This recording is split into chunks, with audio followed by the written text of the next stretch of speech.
যুদ্ধের উত্তাপের মধ্যেই ইরানের অবস্থান থেকে এলো এমন এক বার্তা যা চলমান সংঘাতের ভবিষ্যৎ নিয়ে নতুন প্রশ্ন তৈরি করেছে।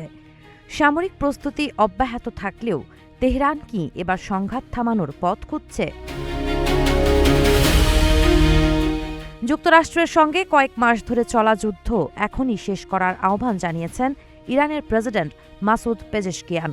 শুক্রবার ২২ আগস্ট চিকিৎসকদের সঙ্গে এক বৈঠকে তিনি বলেন, বর্তমানে ইরান শক্তিশালী ও মর্যাদাপূর্ণ অবস্থানে রয়েছে, তাই কূটনৈতিক আলোচনা স্থবির থাকলেও এখনই যুদ্ধ শেষ করা দেশটির জন্য ভালো হবে। পেজেশকিয়ান দাবি করেন, বিশ্ব ইরানের বিজয় স্বীকার করছে।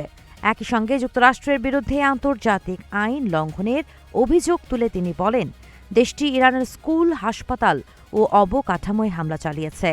এতে বিশ্বজুড়ে ওয়াশিংটনের প্রতি বিরূপ মনোভাব তৈরি হয়েছে বলেও দাবি করেন তিনি।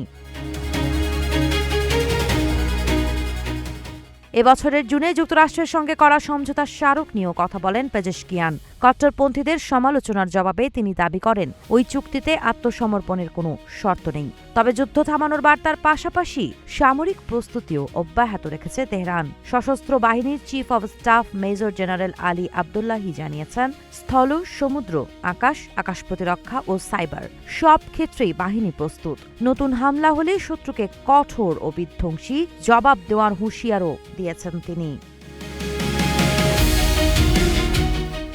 সাবা খান, নাগরিক প্রতিদিন।